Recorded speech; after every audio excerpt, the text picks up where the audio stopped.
ಸ್ನೇಹಿತರೆ ನಮಸ್ಕಾರ.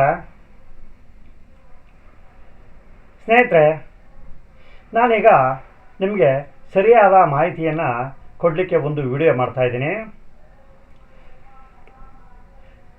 Bike taxi ಮತ್ತು ಆಟೋ ಚಾಲಕರ ನಡುವೆ ಕರ್ನಾಟಕ ರಾಜ್ಯದಲ್ಲಿ ಘರ್ಷಣೆಗಳಾಗಿ ಈ ಪ್ರಕರಣದ ಕುರಿತು ಹೈಕೋರ್ಟು ನ್ಯಾಯಾಲಯದ ಆದೇಶದ ವಿರುದ್ಧ ಸರ್ವೋಚ್ಚ ನ್ಯಾಯಾಲಯಕ್ಕೆ ಅಪೀಲ್ ಹೋಗಿರುವುದು ಸರಿಯಷ್ಟೇ.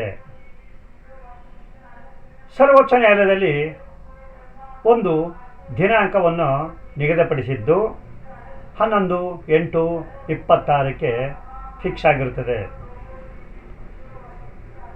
ಈ ನಡುವೆ ನಮ್ಮ ಕರ್ನಾಟಕ ರಾಜ್ಯದ ಮುಖ್ಯಮಂತ್ರಿಗಳಾಗಿರ್ಬೋದು, ಉಸ್ತುವಾರಿ ಸಚಿವರಿಗೆ ಆಗಿರ್ಬೋದು, RTO ಅಧಿಕಾರಿಗಳಿಗೆ ಆಗಿರ್ಬೋದು, ಇವ್ರಿಗೆ ತಮ್ಮೊಳಗೆ ಒಂದು ಭಯ ಇದ್ದು ಏನೋ ಒಂದು ಪತ್ರ ಮುಖೇನ ಸರ್ವೋಚ್ಚ ನ್ಯಾಯಾಲಯಕ್ಕೆ ಹಾಜರುಪಡಿಸಿರುವುದು ನಿಮಗೆಲ್ಲ ತಿಳಿದೇ ಇದೆ.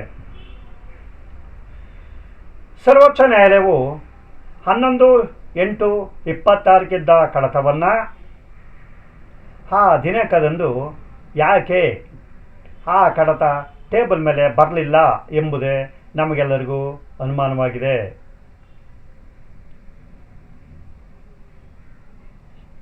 ಈ ಕಡತದ ವಿಚಾರವಾಗಿ ಕುರಿತು ನಮ್ಮ ಕರ್ನಾಟಕ ರಾಜ್ಯದ ಒಂದು ರಾಜಕೀಯ ಅಂತ ಹೇಳೋಕ್ಕಾಗಲ್ಲ, ಕೊಳಕು ರಾಜಕೀಯವೇ ಕಾರಣ.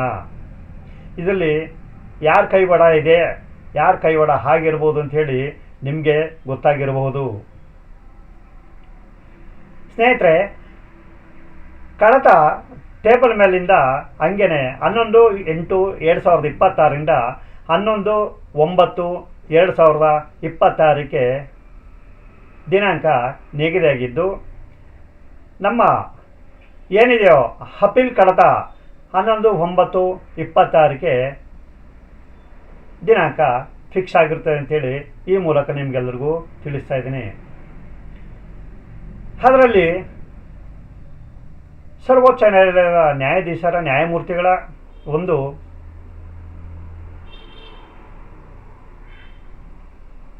ಅನುಭವದ ಕುರಿತು ಇಟ್ಟಿರ್ಬೋದು, ಹೇಳೋಕ್ಕಾಗಲ್ಲ. ಯಾಕಂದರೆ ನಿಮಗೆ ಗೊತ್ತಿರ್ಬೋದು, ಎಲ್ಲ ರಾಜ್ಯದಲ್ಲೂ ಬೈಕ್ ಟ್ಯಾಕ್ಸಿಗಳು ಜಾರಿಗೆ ತಂದಿದ್ದಾರೆ. ಆಯಾ ರಾಜ್ಯದ ಒಂದು ಏನೋ ಮುಖ್ಯಮಂತ್ರಿಗಳಾಗಿರ್ಬೋದು, ಸಾರಿಗೆ ಇಲಾಖೆ ಆಗಿರ್ಬೋದು, ಮತ್ತು ಇತರ ಅಧಿಕಾರಿಗಳು ಅವರ ಒಂದು ರಾಜ್ಯಕ್ಕೆ ಸಂಬಂಧಪಟ್ಟಂತೆ ಏನೋ ರ್ಯಾಪಿಡೋ ಬೈಕ್ ಟ್ಯಾಕ್ಸಿ ಅಂತೇಳಿ ಇದೆಯೋ ಅದನ್ನು ಜಾರಿಗೆ ತಂದು ಎಲ್ಲ ರಾಜ್ಯದಲ್ಲೂ ಓಡಿಸ್ತಾ ಇದೆ. ಇದು ತಮ್ಮೆಲ್ಲರಿಗೂ ಗೊತ್ತಿರೋಂಥ ವಿಚಾರ. ಆಯಾ ರಾಜ್ಯದ ಒಂದು ಅನುಕೂಲಕ್ಕೆ ತಕ್ಕಂತೆ ಕೆಲವು EV ಗಾಡಿಯವ್ರಿಗೆ ಪರ್ಮಿಷನ್ ಕೊಟ್ಟಿರ್ಬೋದು, ಕೆಲವು ಪೆಟ್ರೋಲ್ ಗಾಡಿಗೆ ಪರ್ಮಿಷನ್ ಕೊಟ್ಟಿರ್ಬೋದು. ಇದೆಲ್ಲ ಆಯಾ ರಾಜ್ಯದ ಒಂದು ಅನುಕೂಲಕ್ಕೆ ತಕ್ಕಂತೆ ಇದನ್ನು ಮಾರ್ಪಾಡು ಮಾಡಿರುತ್ತಾರೆ. ಟೋಟಲಿ ಹೇಳಬೇಕು ಅಂದರೆ ಎಲ್ಲ ಕಡೆನೂ ಹಳದಿ ಬೋರ್ಡ್ಗೆ ಮಾಡಿಫೈ ಮಾಡಿಕೊಂಡು ಓಡಿಸ್ಬೋದು.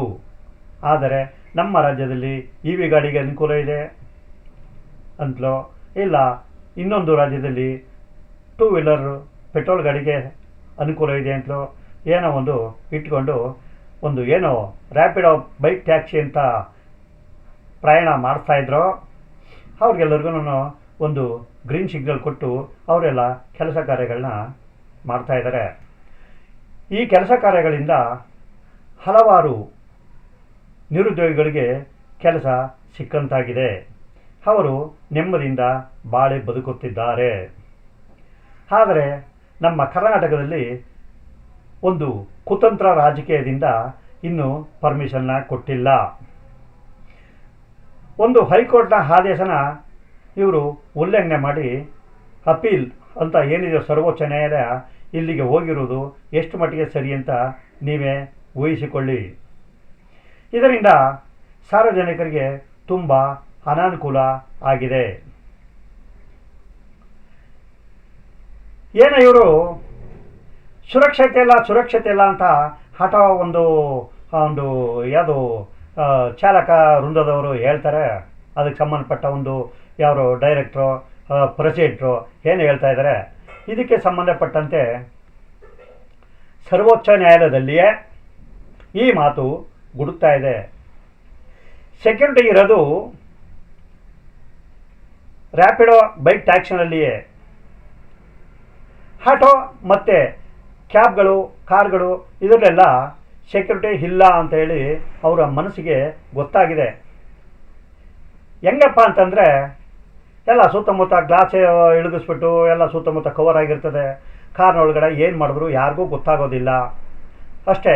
ಆಟೋದಲ್ಲೂ ಹಾಗೇ ಒಂದು ಸಲ ಸ್ಟಾರ್ಟ್ ಮಾಡಿದ್ಮೇಲೆ ಅವರು ಎಲ್ಲ ಸುತ್ತಮುತ್ತ ಸೆಕ್ಯೂರಿಟಿ ಇದೆ, ಒಳಗಡೆ ಏನು ಮಾಡಿದ್ರು ಯಾರಿಗೂ ಗೊತ್ತಾಗಲ್ಲ.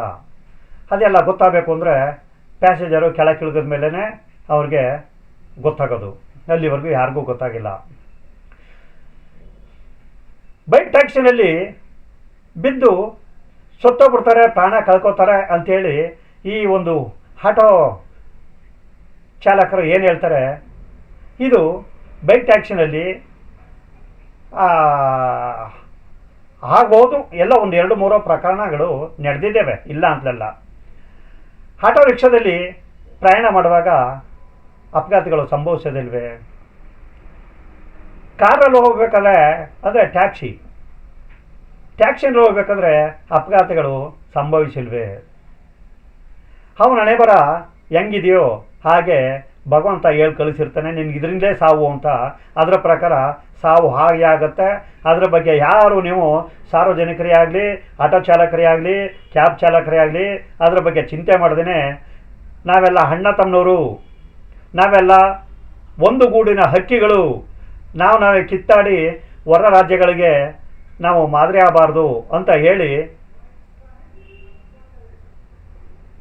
ಸಹಕಾರದಿಂದ ಕೆಲಸ ಮಾಡ್ಕೊಂಡು ಹೋದರೆ ಏನು ಚೆನ್ನಾಗಿರ್ತದೆ ಅಂತೇಳಿ ಸಾರ್ವಜನಿಕರೇ ಇದನ್ನು ತಿಳ್ಕೋಬೇಕು.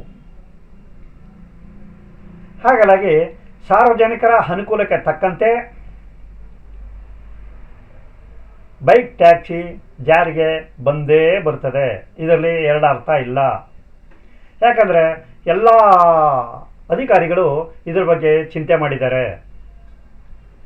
ಕರ್ಜಕ್ಕೆ ಬರಲ್ಲ, ಅವರು ಹೇಳಿದ್ದಕ್ಕೆ ನಾವು ಹೋಗಬೇಕು, ನಮ್ಮ ಅನುಕೂಲ ಏನಿದೆ ಅದು ನಮಗೆ ಬೇಡವಾ, ನಮಗೆ ಅಧಿಕಾರನೇ ಇಲ್ವಾ, ಇವ್ರ ಜಕ್ಕಳಿಗೆ ಹೋಗ್ಬೇಕಾ, ಇವ್ರು ಕೇಳಿದಷ್ಟು ದುಡ್ಡನ್ನೇ ಕೊಡಬೇಕಾ, ನಮಗೆ ಸ್ವಾತಂತ್ರ್ಯನೇ ಇಲ್ವಾ ಅನ್ನೋದು ಸಾರ್ವಜನಿಕರ ಒಂದು ಅಭಿಪ್ರಾಯ ಇದೆ. ಸಾರ್ವಜನಿಕರ ಅಭಿಪ್ರಾಯ ತಕ್ಕಂತೆ ಸರ್ಕಾರಿ ಆದೇಶಗಳನ್ನು ಕೂಡ ಮಾರ್ಪಾಡು ಆಗ್ತವೆ. 4 ದಿನ ಲೇಟ್ ಆಗ್ಬೋದು, ತಾಳಿದವನು ಬಾಳಿಯಾನು. ಸ್ನೇಹಿತರೆ, ನಾನು ಲೈವ್ನಲ್ಲಿ ಮಾತನಾಡಬಾರ್ದು, ಆದರೂ ಮಾತನಾಡ್ತೀನಿ. ಈ ಬೈಕ್ ಟ್ಯಾಕ್ಸಿಯವರು ಯಾವಾಗ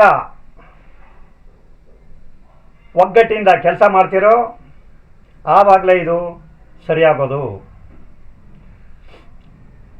ಯಾರೋ ಯಶವಂತಪುರದಲ್ಲಿ ಒಂದು 4 ಮಂದಿ, ನಂದಿನಿ ಲೇಔಟ್ 4 ಮಂದಿ, ಮೆಜೆಸ್ಟಿಕ್ನಲ್ಲಿ 4 ಮಂದಿ ರ್ಯಾಪಿಡೋ ಡ್ರೈವರ್ಗಳಿರ್ತಾರೆ.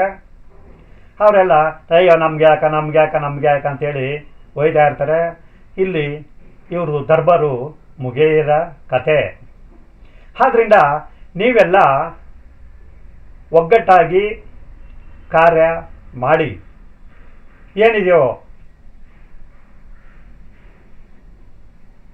ಒಂದು ವಾಟ್ಸಪ್ ಮುಖಾಂತರ ನಿಮ್ಮ ಒಗ್ಗಟ್ಟನ್ನು ಉಪಯೋಗಿಸಿ. ಒಗ್ಗಟ್ಟಿನಲ್ಲಿ ಬಲವಿದೆ. ನಿಮ್ಮ ಒಂದು ಏನೋ ತೊಂದರೆ ಇದೆಯೋ ಅದನ್ನು ಯಾವ ಅಧಿಕಾರಿಗಳ ಮುಂದೆನೂ ಬಾಯಿ ಮಾತಿನಲ್ಲಿ ಅದು ಕಾರ್ಯರೂಪಕ್ಕೆ ತರೋದಿಲ್ಲ.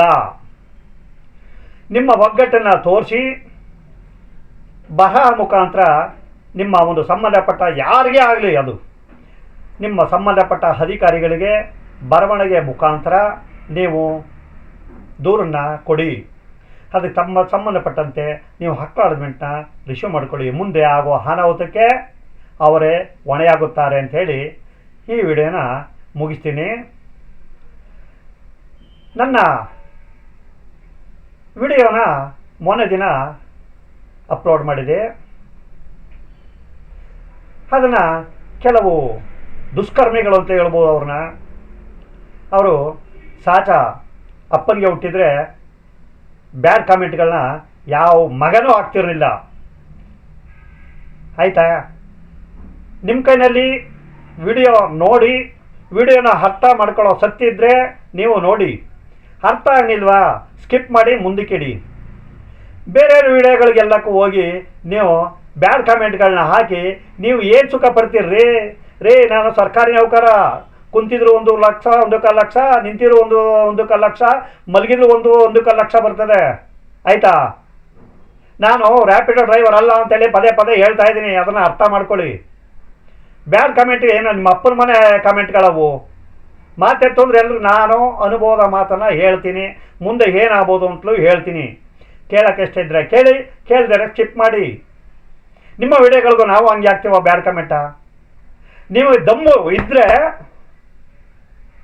ನೀವು ಏನಿದೆಯೋ ಯೂಟ್ಯೂಬ್ ಅಂತ ಚಾನಲ್ ಓಪನ್ ಮಾಡಿದ್ರೋ ಆ ಯೂಟ್ಯೂಬ್ ಚಾನಲಲ್ಲಿ ಡಿ ಪಿ ಹಾಕಿ ಒರ್ಜಿನಲ್ ಹೆಸರ ಕುಣಿಸಿ, ಆಗ ನಿಮ್ಮ ತೋರಿಸಿ ನಿಮ್ಮ ಬುದ್ಧಿನ, ನಾನು ತೋರಿಸ್ತೀನಿ ಆಗ ನನ್ನ ಬುದ್ಧಿನ. ಆಯಿತಾ? ಇಷ್ಟು ಹೇಳಿ ಸರ್ ಸ್ನೇಹಿತರೆ, ನನ್ನ ವಿಡಿಯೋನ ಮುಗಿಸ್ತಾ ಇದ್ದೀನಿ. ರ್ಯಾಪಿಡೋ ಬೈಕ್ ಟ್ಯಾಕ್ಸಿ ಅವರು ಎಲ್ಲ ಒಗ್ಗಟ್ಟಿನಿಂದ ಕೆಲಸ ಮಾಡಿ ಒಂದು ಒಗ್ಗಟ್ಟನ್ನು ತೋರಿಸಿ ವಾಟ್ಸಪ್ ಮುಖಾಂತರ ನೀವು ಒಗ್ಗಟ್ಟನ್ನು ಉಪಯೋಗಿಸ್ಕೊಳ್ಳಿ. ಯೂಟ್ಯೂಬ್ನಲ್ಲಿ ಬಂದು ಯಾವುದೇ ಒಂದು ಕಾಮೆಂಟ್ಗಳು ಅದು ಇದು ಏನು ಹಾಕ್ಬೇಡಿ. ದಯವಿಟ್ಟು ಕೈ ಮುಗಿದು ಕೇಳ್ಕೊತೀನಿ. ನಿಮ್ಮ ಒಂದು ಏನಿದೆಯೋ ಬಲ ಗ್ರೂಪ್ ಮಾಡಿಕೊಂಡು ನೀವು ಇದನ್ನು ಇವತ್ತಿನಲ್ಲೇ ಕಾರ್ಯರೂಪ ತರಲಿ. ಸುಪ್ರೀಂ ಕೋರ್ಟು ಇನ್ನು ಮುಂದಿನ ತಿಂಗಳು 11ನೇ ತಾರೀಕೆ ಹಾಡಿರೋದು. ಅಲ್ಲಿವರೆಗೆ ನೀವು ಕೈ ಕೂತ್ಕೋಬೇಡಿ, ಒಗ್ಗಟ್ಟನ್ನು ತೋರಿಸಿ. ನಿಮ್ಮ ಒಗ್ಗಟ್ಟು ಎಷ್ಟು ಮಟ್ಟಿಗಿದೆ ಅಂತೇಳಿ ನಾನು ನೋಡ್ತೀನಿ. ನನ್ನ ಒಂದು ಈ ವಿಡಿಯೋದಲ್ಲಿ ಮಾತನಾಡಿರೋ ಮಾತು ನಿಮಗೆ ಯಾರಿಗಾದ್ರೂ ಬೇಜಾರಾಗಿದ್ದ ಪಕ್ಷದಲ್ಲಿ ದಯವಿಟ್ಟು ಕ್ಷಮಿಸಬೇಕು. ಯಾಕಂದರೆ ನಾನು ನನ್ನ ಅನುಭವದ ಮಾತುಗಳನ್ನ ಹೇಳ್ತೀನಿ ಹೊರತು ಯಾರ ಪರವಾಗಿ ಯಾರ ವಿರೋಧವಾಗಿ ಮಾತನಾಡೋದಿಲ್ಲ. ಎಲ್ಲ ಜನಗಳು, ಎಲ್ಲ ನಮ್ಮ ಅಣ್ಣ ತಮ್ಮರು, ಎಲ್ಲ ನಮ್ಮ ಕರ್ನಾಟಕದವರಿಗೆ ನೋಡಿರಿ. ಹೊರ ರಾಜ್ಯದವರು ಕೊಟ್ಟಲಿ ಬಿಟ್ಟರು ಬಿಡಲಿ, ಅದು ದೊಡ್ಡ ಅಧಿಕಾರಿಗಳ ಸಂಬಂಧಪಟ್ಟ ವಿಚಾರ. ನಮ್ಮ ಕರ್ನಾಟಕ ಪೀಪಲ್ಸ್ ಏನಿದೆಯೋ ಆ ಪೀಪಲ್ಸ್ಗೆ ನ್ಯಾಯಯುತವಾಗಿ ಸರ್ಕಾರಿ ಸೌಲಭ್ಯಗಳೆಲ್ಲ ಸಿಗಬೇಕು. ನಿರುದ್ಯೋಗ ಸಮಸ್ಯೆ ಪರಿಹಾರ ಬೇಕು.